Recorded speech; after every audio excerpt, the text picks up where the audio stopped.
హాస్య నటుడు ఫిష్ వెంకట్కి ప్రముఖ నటుడు ప్రభాస్ 50 లక్షల సాయంపై అనుమానాలు వ్యక్తమవుతున్నాయి.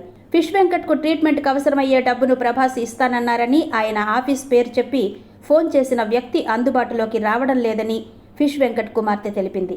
ప్రభాస్ అసిస్టెంట్ అని, వారి ఆఫీస్ నుండి కాల్ చేస్తున్నానని, ఆపరేషన్లకు ఏర్పాటు చేసుకోమని, అయ్యే ఖర్చు 50 లక్షలు సార్ ఇస్తానన్నారని చెప్పిన నెంబర్కు ఎన్నిసార్లు ట్రై చేసినా కాల్ లిఫ్ట్ చేయడం లేదని ఆమె వాపోయారు. ప్రభాస్ 50 లక్షలు ఇస్తున్న వార్త అంతటా వ్యాపించడంతో కనీసం మందులకు కూడా సాయం చేయడానికి ఎవరూ ముందుకు రావడం లేదని ఆమె అన్నారు. ఈ విషయంపై ప్రభాస్ ఆఫీసు నుండి ఒక ప్రకటన విడుదల చేయాలని ఆమె కోరారు. చావు బతుకుల మధ్య అల్లాడుతున్నారు. కిడ్నీ సంబంధిత సమస్యతో ఆయన అనేక నెలలుగా మంచానికే పరిమితమయ్యారు.